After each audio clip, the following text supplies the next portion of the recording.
नमस्कार दोस्तों, मेरा नाम डॉक्टर राहुल ग्रोवर है और मैं आपका एसीएल एक्सपर्ट हूँ। तो अब एसीएल क्या होता है, हम पहले भी शायद ये डिस्कस कर चुके हैं। घुटने के अंदर 4 लिगामेंट होते हैं। सबसे इम्पोर्टेंट घुटने के अंदर का एक लिगामेंट होता है जिसे एसीएल बोलते हैं। उसके बाद घुटने के पीछे एक लिगामेंट होता है जिसे पीसीएल बोलते हैं। और 2 लिगामेंट जो घुटने के बाहर की तरफ होते हैं तो उन्हें बोलते हैं MCL, that is medial collateral ligament, and LCL, that is lateral collateral ligament. अब इनमें से मोस्ट कॉमनली इंजर्ड लिगामेंट जो होता है वो होता है एसीएल। एसीएल लिगामेंट इसलिए इतना कॉमनली इंजर्ड है क्योंकि घुटने का सारी स्टेबिलिटी इस एसीएल पे डिपेंडेंट है। और स्पोर्ट्स पर्सन में मोस्ट लाइकली फुटबॉलर्स में, स्कीइंग प्लेयर्स में, टेनिस प्लेयर्स में, बैडमिंटन प्लेयर्स में, you name it, basketball players में, सब में सबसे ज़्यादा कॉमन इंजरी होती है एसीएल की। एसीएल का फुल फॉर्म होता है एंटीरियर क्रूशिएट लिगामेंट। एंटीरियर मतलब आगे, क्रूशिएट मतलब क्रॉस, लिगामेंट मतलब लिगामेंट। अब अंदर क्योंकि 2 लिगामेंट होते हैं, एक आगे होता है एक पीछे होता है। अभी हमने बात की तो आगे वाले को एंटीरियर क्रूशिएट लिगामेंट बोलते हैं और पीछे वाले को पोस्टीरियर क्रूशिएट लिगामेंट बोलते हैं।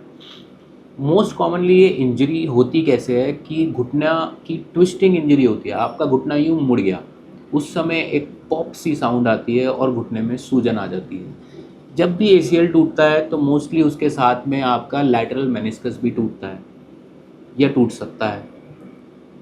ऐसे केस सिनेरियो में इनिशियली क्या करते हैं, जब भी आपके घुटने में, जब पहले ज़माने में ऐसा होता था कि हड्डी ठीक है, एक्सरे में हड्डी दिखी, एमआरआई की फैसिलिटी नहीं है, तो उन केसेस में हम इसको बोलते थे जी मांस फट गया है आपका, अब आपको कुछ दिन रेस्ट करना है, बर्फ़ की सिकाई करनी है। बट अब क्योंकि एडवांसमेंट है, अब हमारे पास एमआरआई की फैसिलिटी अवेलेबल है, अब हमारे पास बढ़िया सर्जिकल टेक्निक्स अवेलेबल है, दूरबीन की फैसिलिटी अवेलेबल है। तो ऐसे केस में अब हमें उसका डायग्नोसिस बनाना है और उसे ट्रीट करना है, सो दैट जिस भी खिलाड़ी को इंजरी हुई है वो खेलों में वापस जा सके। अब बात करते हैं कि आपने डायग्नोसिस बना लिया, उसका एसीएल टीयर है, क्लिनिकली चेक कर लिया, एक्सरे कर लिया, एमआरआई कर लिया, सब कर लिया। उसके बाद पेशेंट को क्या करना है? पेशेंट को करना है रेस्ट और लगाना है ब्रेस। साथ में खानी है एनाल्जेसिक्स, दैट इज़, एनाल्जेसिक क्या होती है? Pain killers. पेन किलर खाने से घुटने में दर्द भी कम होता है और सूजन भी कम होती है। जब कुछ समय बाद, हफ्ते 2 हफ्ते बाद आपकी सूजन कम हो जाए और घुटने की मूवमेंट धीरे धीरे करके 90 डिग्रीज तक आने लगे, तब आप रेडी हो जाते हैं एसीएल की दूरबीन द्वारा एसीएल रिकंस्ट्रक्शन सर्जरी कराने के लिए।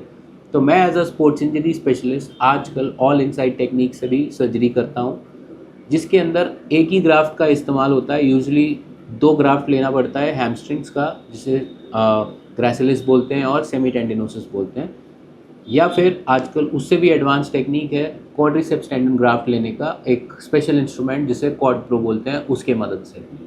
तो एसीएल बनाया जाता है फीमर में टनल बना के और टिबिया बोन में टनल बना के, और उसके थ्रू एक आर्टिफिशियल लिगामेंट आपका क्रिएट कर दिया जाता है, जो कि 3 हफ्ते से 6 हफ्ते के बीच में उसकी लिगामेंटाइजेशन हो जाती है। मतलब वो जो आपने आर्टिफिशियल ग्राफ्ट लगाया है वो हड्डी से नेचुरल तरीके से चिपक जाता है।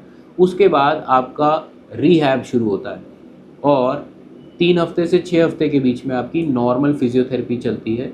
6 हफ्ते, 1.5 महीने से लेकर 3 महीने तक आपकी रीहैब होती है और 3 महीने के बाद आपका बैक टू स्पोर्ट्स रीहैब शुरू होता है। तो अब बात करते हैं कि आप स्पोर्ट्स में कब जा सकते हैं।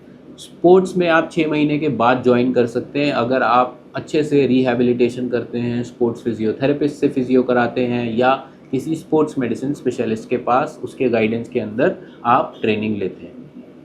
कुछ लोग क्लेम करते हैं कि 3 महीने में हम बैक टू स्पोर्ट्स कर देंगे, तो ये मिथ है, ऐसा कुछ नहीं होता है। हाँ, अगर आप इंटरनल ब्रेसिंग टेक्निक यूज़ कर रहे हैं तो भी आप थोड़ा सा जल्दी कर सकते हैं, बट अगेन उसमें रिस्क है, उसमें फेलियर का बहुत रिस्क होता है। तो it is better to go step by step.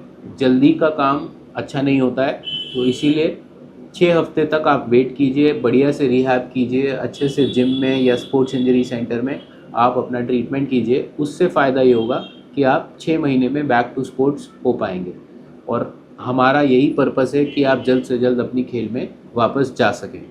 धन्यवाद।